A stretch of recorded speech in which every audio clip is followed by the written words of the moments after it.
Bangkitlah untuk agama, bangkitlah untuk negara, satukan hati, satukan jiwa.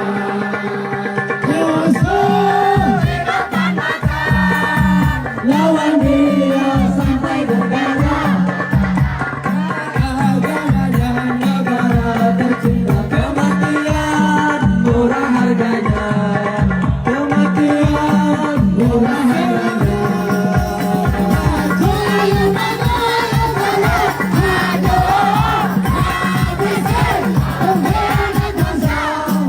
Kami berjanji demi Allah, rela binasa demi agama. Wahai prajurit pembela Rasulullah, berjuang gak tanpa lelah. Walau harus melangkah dengan mata, takkan mundur walau satu langkah, takkan mundur walau satu langkah. Wahai para pemuda-pemuda, ibadah janji Mustafa, serahkan jiwa untuk agama, mencari syahid di jalan Allah. Maju pantang menyerah, walau bergelimang negara, karena menjadi saksi di sisi Allah. Mati syahid adalah hari raya, mati syahid adalah hari raya. Maju ayo maju, maju, habiskan pengkhianat bangsa. Kami berjanji demi Allah, rela binasa demi agama. Wahai prajurit pembela Rasulullah, berjuang tak tanpa lelah. Walau harus melangkah dengan mata, takkan mundur walau satu langkah, takkan mundur walau satu langkah. Wahai para pejuang agama, wahai para kekasihnya Allah, sudah di depan mata, kejayaan menanti kita, kejayaan menanti kita. Sallu ala Nabi Muhammad. Takbir. Sallu ala Nabi Muhammad.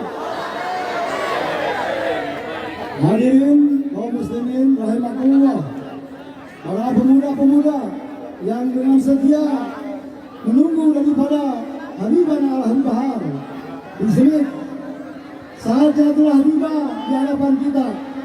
Oleh karena itu, kita siap ngaji.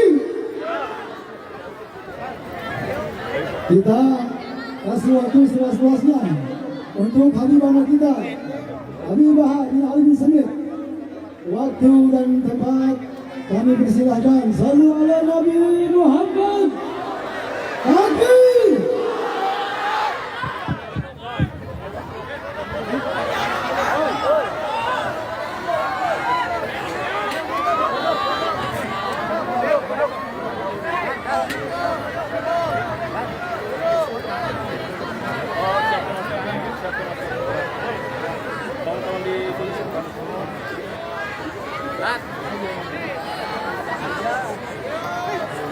Pemberitahuan kepada jamaah yang di depan, karena banyak ikhwan-ikhwan kita yang di belakang sama ingin melihat daripada kekasih kita Al-Habib Bahar. Oleh karena itu kami minta dengan sangat yang di depan untuk bisa jongkok, kasihan kepada saudara-saudara kita yang di belakang. Saudara Nabi Muhammad memuliakan dan mengagungkan daripada kelahiran baginda Nabi besar Muhammad sallallahu alaihi wasallam. Dalam kitab Khawashi Syarwani ala Tuhfatil Muhtaj, yang dimana kitab tersebut adalah hasyiah daripada kitab Tuhfatul Muhtaj Al-Imam Ibn Hajar Al-Haytami. Kitab Tuhfatul Muhtaj Al-Imam Ibn Hajar Al-Haytami adalah syarah daripada kitab Minhaj Al-Imam An-Nawawi. Dalam kitab tersebut dijelaskan, inna afdalal layali huwa lailatul maulidis syarif, thumma lailatul qadar, thumma lailatul jum'ah, thumma lailatul isra. Sesungguhnya malam yang paling utama, malam yang paling mulia, malam yang paling agung adalah malam kelahiran baginda Nabi besar Muhammad. Setelah malam kelahiran Nabi, baru malam Lailatul Qadar. Pertanyaannya, kenapa malam maulid, kenapa malam kelahiran Nabi lebih utama daripada Lailatul Qadar? Padahal Lailatul Qadar adalah malam yang lebih utama dari 1000 bulan. Malam turunnya Al-Quran, malam yang dimana menjadi turunnya malaikat, malam turunnya Jibril. Tapi kenapa malam kelahiran Nabi atau malam maulid lebih mulia dan lebih utama daripada Lailatul Qadar? Al-Imam Al-Qastalani radhiyallahu anhu, beliau menjawab dalam kitabnya bahwasanya malam maulid lebih utama daripada Lailatul Qadar karena 3 perkara. Yang pertama, malam Lailatul Qadar adalah malam turunnya malaikat, malam, sedangkan malam maulid adalah malam adanya Nabi Muhammad, malam lahirnya Nabi Muhammad, adanya Nabi, turunnya Nabi, lahirnya Nabi, sudah tentu lebih utama dan lebih mulia daripada adanya dan turunnya malaikat. Yang kedua, Lailatul Qadar adalah anugerah Allah untuk Nabi Muhammad, sedangkan malam maulid adalah malam lahirnya sosok yang diberikan anugerah tersebut. Berarti kalau bukan karena maulidnya Nabi, kalau bukan karena lahirnya Nabi, maka tidak akan ada yang namanya Lailatul Qadar. Bahkan tidak akan ada hari-hari besar dalam Islam. Makanya Al-Imam Abuya Sayyid Muhammad bin Alwi Al-Malik Al-Hasani, beliau pernah menukil daripada perkataan Al-Imam Sayyid Muhammad Amin Qutbi. Qala Sayyid Muhammad Amin Qutbi, ya Lailatul Itsnin madha safahat, wahai malam Senin, apa yang telah menyapamu? Kau begitu mulia, kau begitu agung, kau begitu luhur, kau begitu suci. Wahai malam Senin, kau menjadi mulia, menjadi agung karena dari mula, pada mula berawal hari-hari yang mulia dalam Islam. Karena dari mula berawal hari-hari yang mulia dalam Islam. Apa maksudnya? Karena lahirnya Nabi lah ada hari-hari yang mulia dalam Islam. Karena kalau bukan karena kelahiran Nabi, kalau bukan karena maulidnya Nabi, tidak akan ada Idul Fitri, tidak akan ada Idul Adha, tidak akan ada Fathul Makkah, tidak akan ada kemenangan perang Badar, akan ada Al-Quran, tidak akan ada wahyu, tidak akan ada semuanya kalau bukan karena itu diawali daripada adanya baginda Nabi besar Muhammad sallallahu alaihi wasallam. Oleh karenanya Imam Busiri radhiyallahu an dalam qasidah Muhammadiyahnya beliau berkata, Muhammadun syukruhu fardun alal umami. Muhammad bersyukur dengan adanya beliau wajib bagi setiap umat untuk bersyukur dengan adanya baginda Nabi besar Muhammad sallallahu alaihi wasallam. Saudara-saudara, jangankan bersyukur dengan adanya Nabi, jangankan bersyukur dengan adanya Nabi Muhammad. Kita berpuasa pada hari Asyura itu menjadi sunnah. Puasa pada tanggal 10 Muharram hukumnya sunnah.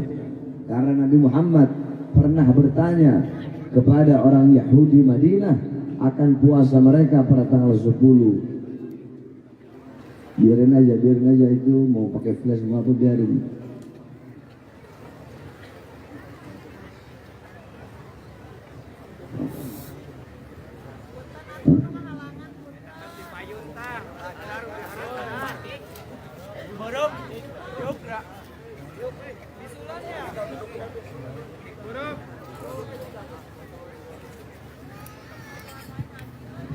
Jangankan bersyukur dengan adanya Nabi Muhammad. Kita berpuasa pada tanggal 10 Muharram. Nabi Muhammad pernah bertanya kepada orang Yahudi Madinah akan puasa mereka pada tanggal 10 Muharram. Yahudi Madinah menjawab, kami berpuasa pada tanggal 10 Muharram karena berbahagia, bersyukur atas selamatnya Musa dari kejaran Fir'aun. Nabi pun bersabda, nahnu ahaqqu bi Musa minkum. Kami lebih berhak untuk berbahagia atas selamatnya Musa daripada kalian. Nabi pun memerintahkan para sahabat untuk berpuasa pada tanggal 10 Muharram sehingga menjadi ibadah sunnah. Tetapi agar tidak bertasyabbuh, agar tidak serupa, agar tidak sama dengan orang-orang Yahudi, Nabi memerintahkan untuk berpuasa pada hari Tasu'ah atau 9-nya. Jadi berpuasa pada tanggal 9 dan 10 Muharram itu menjadi ibadah sunnah karena berbahagia atas selamatnya, bersyukur atas selamatnya Nabi Allah Musa dari kejaran Fir'aun. Saudara-saudara, bersyukur atas selamatnya Nabi Musa dari kejaran Fir'aun menjadi ibadah sunnah. Lantas bagaimana bersyukur kepada Allah atas selamatnya seluruh alam jagat raya berkat adanya baginda Nabi besar Muhammad. Jikalau bersyukur atas selamatnya Nabi Musa saja menjadi ibadah sunnah, lantas bagaimana kita bersyukur atas selamatnya alam semesta dan alam jagat raya berkat Nabi Muhammad? Bahkan para nabi dan para rasul semuanya terselamatkan berkat Nabi Muhammad SAW. Sebab kenapa? Laulahu lam tukhrajid dunya minal adami. Kalau bukan karenanya Nabi Muhammad SAW, kalau bukan karena beliau, dunia tidak akan pernah keluar dari ketiadaannya. Yakni dunia tidak akan pernah ada kalau bukan karena baginda Nabi besar Muhammad. Allah pernah berkata kepada Nabi Adam, laula Muhammad ma khalaqtuka ya Adam. Kalau bukan karena Muhammad, tidak akan aku ciptakan engkau wahai Adam. Maka Nabi Allah Adam terselamatkan berkat Nabi Muhammad. Seluruh para nabi dan para rasul terselamatkan berkat Nabi Muhammad SAW. Maka jikalau bersyukur atas selamatnya Nabi Musa menjadi ibadah sunnah, maka bagaimana kita bersyukur kepada Allah atas selamatnya seluruh alam semesta dan seluruh alam jagat raya, seluruh dunia beserta isinya berkat baginda Nabi besar Muhammad sallallahu alaihi wasallam. Maka kita duduk pada malam hari yang mulia ini untuk bersyukur kepada Allah atas selamatnya atas lahirnya baginda Nabi besar Muhammad. Kita berbahagia, kita bergembira, kita memuliakan, kita mengagungkan kelahiran Nabi Muhammad.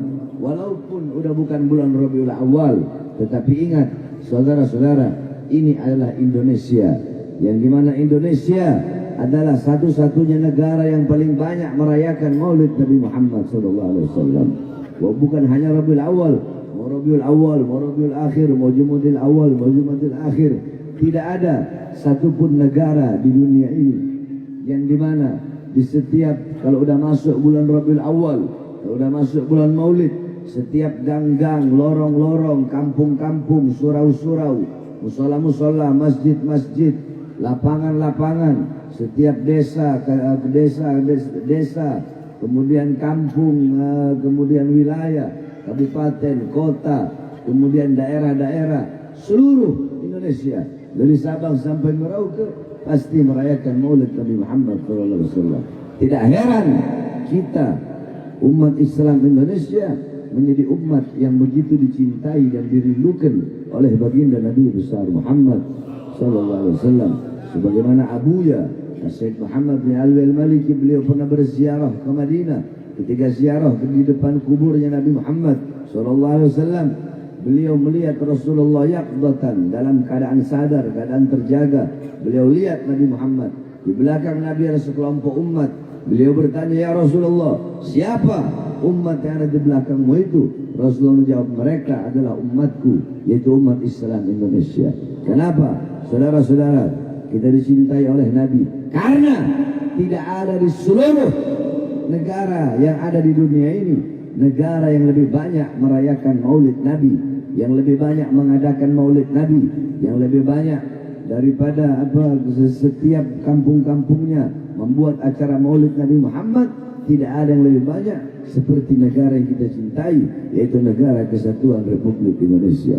Akan tetapi saudara-saudara, sayang, begitu sayang, ribuan sayang, negara yang kita cintai ini di mana negara yang mayoritas muslim terbesar, negara yang menjadi mayoritas muslim terbesar di dunia, negara yang dimana menjadi asas basis daripada ahlus sunnah wal jamaah.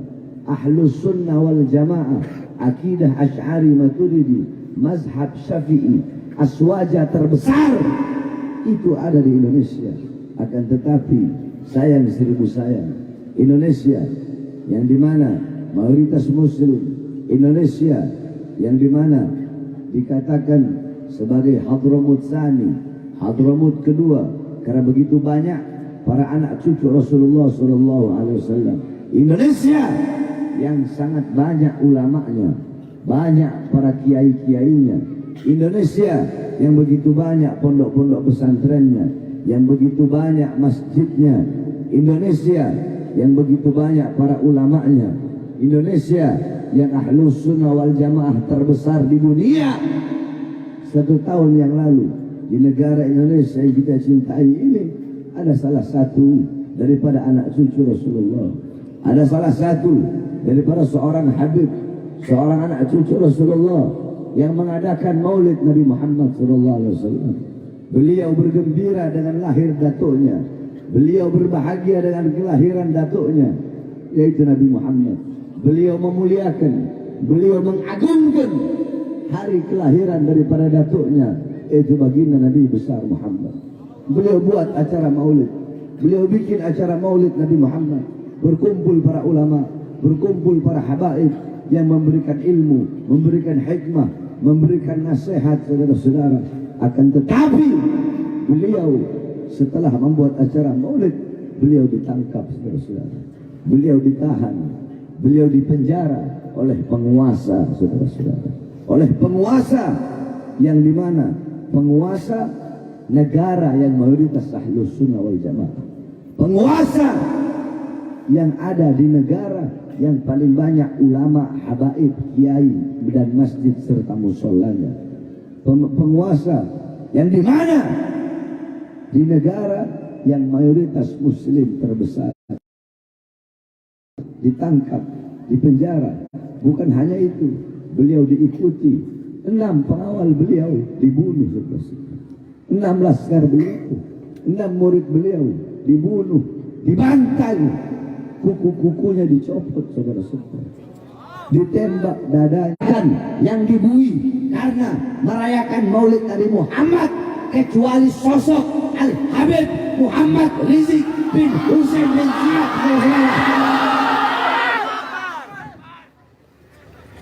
Sampai 6 laskarnya dibantai, 6 laskarnya dibunuh hanya karena memuliakan dan mengagungkan hari kelahiran datuknya baginda Nabi besar Muhammad. Di negara yang mayoritas muslim, di negara yang mayoritas ahlus sunnah wal jamaah, tetapi penguasanya memasukkan beliau ke dalam penjara. Kalau ini negara mayoritas Wahabi, terus Habib Rizik bikin acara maulid dimasukkan penjara, atau orang-orang yang bikin maulid dimasukkan penjara, saya nggak heran, namanya Wahabi. Ini enggak ahlus sunnah wal jamaah. Bahkan banyak daripada orang-orang yang mengaku ahlus sunnah wal jamaah yang dekat dengan para pemerintah, yang mereka tahu bahwasanya kita sama-sama bermaulid, kita sama-sama tahlil, kita sama-sama ziarah kubur, kita sama-sama istighosah, tetapi mereka diam, mereka bungkam. Bahkan banyak juga dari mereka yang mendukung dengan ditangkapnya Habib Muhammad Rizik bin Husain bin Syihab. Oleh karenanya saya tanya kepada semua yang hadir di sini, ini perbuatan zalim apa tidak? Yang keras, zalim apa tidak? Zalim apa tidak? Zalim apa tidak? Adil apa tidak? Adil apa tidak? Adil apa tidak? Kezaliman lawan apa biarkan? Lawan apa biarkan? Kemungkaran lawan apa biarkan? Lawan apa biarkan? Ketidakadilan lawan apa biarkan? Lawan apa biarkan? Lawan apa biarkan? Saudara-saudara, kita ahlus sunnah wal jamaah akidah Asy'ari Maturidi mazhab Syafi'i, kita tahu haram melawan pemerintah yang sah, betul? Haram menjatuhkan pemerintah yang sah, betul? Tapi yang kita lawan bukan pemerintahnya, bukan negaranya. Kenapa? Karena bagi kita, bagi kami, negara kesatuan Republik Pancasila adalah harga mati, UUD 45 adalah harga mati, merah putih adalah harga mati. Tetapi yang kita lawan adalah kezalimannya, yang kita lawan kebongkarannya, yang kita lawan kebiadabannya, yang kita lawan ketidakadilannya. Dan entah kalau nggak mau dikritik, kalau nggak mau ditegur, jadi rakyat biasa seperti kita, betul? Hukum yakni ketidakadilan disodorkan, diperlihatkan, dipertontonkan secara nyata. Udah bukan sembunyi-sembunyi lagi. Penghina agama tidak pernah diproses, betul?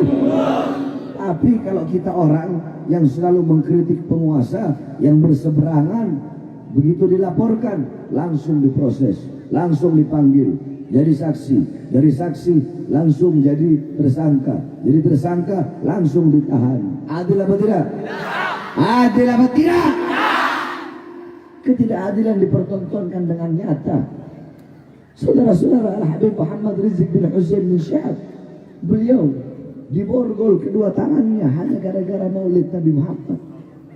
Tangan yang mengalir darah suci Rasulullah diborgol, sedangkan tangan-tangan kotor para koruptor tidak diborgol. Saudara-saudara, beliau dibikin seperti seorang penjahat besar, beliau dibikin seperti seorang gembong dan bandar narkoba, padahal beliau hanya melakukan maulid Nabi besar Muhammad sallallahu alaihi wasallam. Oleh karenanya sudah cukup, selama ini cukup sudah kalian tertidur. Selama 3 tahun saya masuk penjara, Habib Rizik masuk penjara 1 tahun, umat bungkam, ulama bungkam, ustaz, kiai, habibnya diam, apalagi dengan tewasnya 6 syuhada. Makin banyak saya lihat para laskar-laskar yang takut. Banyak laskar-laskar diam, tengkurap. Sekarang sudah cukup saatnya kalian tengkurap. Cukup saatnya bagi kalian untuk diam. Cukup saatnya bagi kalian untuk bungkam. Sekarang sudah cukup saatnya bagi kalian tertidur. Sekarang saatnya kalian bangun untuk bangsa. Bangun kalian untuk agama kalian. Bangun. Sekarang saatnya kalian bangkit. Sekarang saatnya kalian bangun untuk membela agama, membela bangsa, membela negara, membela umat Islam. Sampaikan kepada mereka, para pengkhianat-pengkhianat bangsa, sampaikan kepada mereka daripada pejabat-pejabat, menteri-menteri yang bertambah kekayaannya di masa pandemi, sedangkan rakyatnya susah, yang hidup senang di saat rakyatnya kelaparan, yang hidup senang di atas penderitaan rakyat. Sampaikan kepada mereka yang terus mengirim tenaga kerja dari asing, sedangkan pribumi Indonesia, pemuda-pemudinya masih banyak yang pengangguran. Sampaikan kepada mereka bahwasanya di dalam hati kami para pemuda-pemudi merah putih selalu hidup abadi. Maka sampaikan, kami bersumpah demi Allah, selama darah kami masih merah, tulang kami masih putih, merah putih, maka selama itu kami akan tegak berdiri, tidak akan pernah tunduk kepada kezaliman, tidak akan pernah tunduk kepada ketidakadilan. Selama darah kami masih merah, tulang kami masih putih, merah putih, maka selama itu kami pemuda-pemudi Indonesia akan bangkit, akan berjuang, berada di barisan paling depan untuk membela negara kesatuan Republik Indonesia. Saudara-saudara, saya tanya, siap berjuang untuk bangsa? Siap berjuang untuk Islam? Siap berjuang untuk negara? Siap bersatu? Allahu Akbar! Allahu Akbar! Allahu Akbar!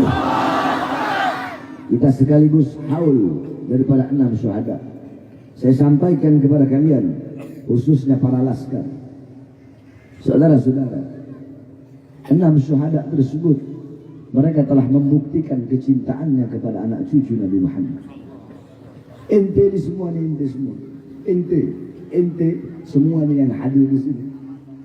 Ente semua yang hadir di sini kebanyakan cuma congornya ente ngomong, ana muhibbin bid, ana cinta sama Habib, cinta sama Habib, cinta sama Habib. Ente semua, ente semuanya ente yang hadir di sini. Ana nggak ngomong yang perempuan, ana ngomong ente yang laki-laki, khususnya yang muda-muda, bukan yang tua-tua, yang 50 tahun ke bawah. Ente semua, ana tanya, ente jawab yang jujur. Kemarin ente orang ikut gak jemput Habib Rizik ke bandara? Jawab! Jawab! Ikut? Banyak yang ikut? Kemana ente orang waktu sidang Habib Rizik?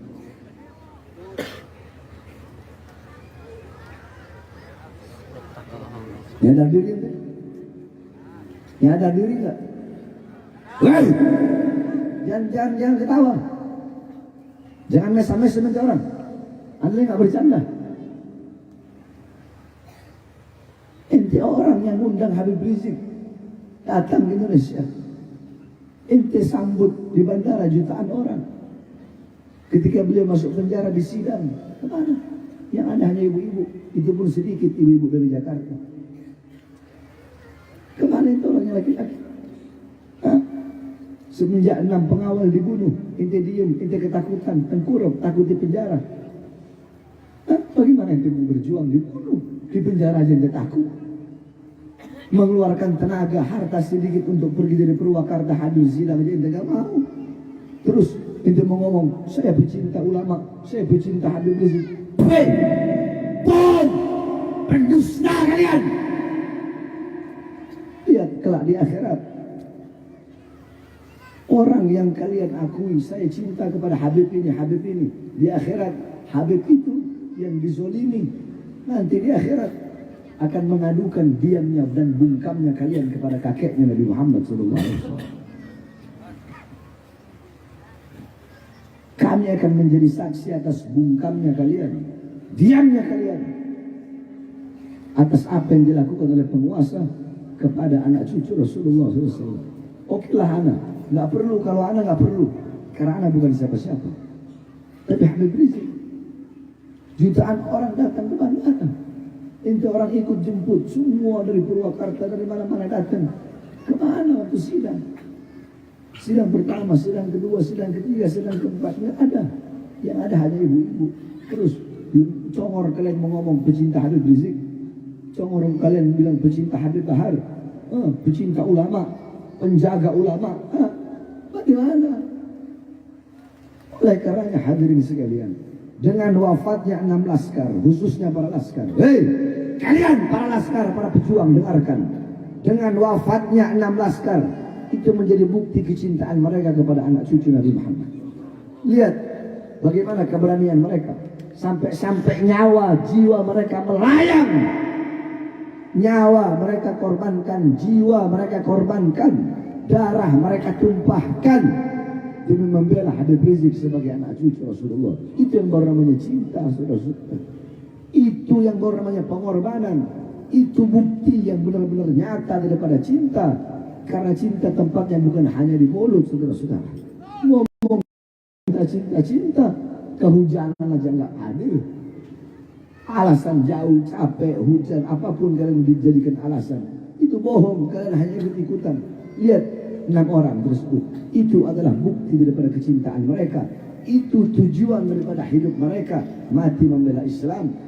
Semakin berjuang membela anak cucu Rasulullah Sallallahu Alaihi Wasallam, saudara-saudara. Jangan kalian jadikan air, tapi jadikan jadikan bara api yang menambah semangat kita untuk berjuang di jalan Allah Subhanahu wa Ta'ala. Makanya saya tanya semuanya, siap mati? Siap mati? Ya, mulut ente doang ngomong siap. Bohong semua kalian. Mulut congor aja ngomong siap. Siap mati? Siap hancur? Siap binasa? Siap di penjara? Nah, kan? Gak kayak tadi kan? Cuma sedikit yang ngomong siap.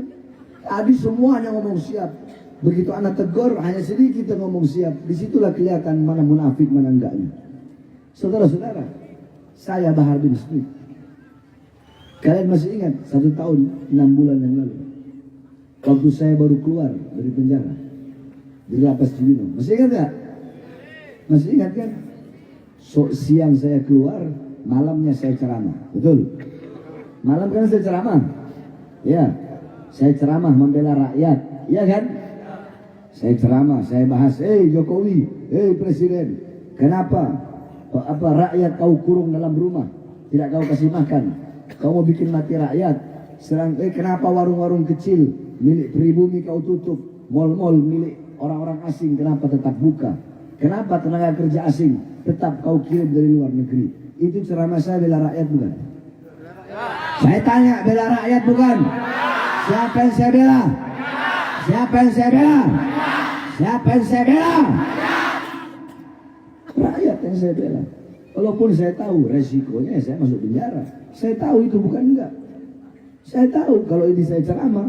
Sebelum saya pegang mic, saya udah tahu. Ini kalau saya pegang mic, pasti resikonya saya bakal masuk penjara lagi. Tapi saya ambil resiko tersebut. Kenapa? Demi kalian sebagai umat Nabi Muhammad. Demi kalian, demi kita sebagai bangsa dan rakyat Indonesia, saudara-saudara. Saya dimasukkan penjara lagi. Saya dibawa ke Nusa Kambangan, diborgol kedua tangan saya, diborgol perut saya, tangan diborgol, perut diborgol, kaki diborgol. Semuanya saya ikhlas.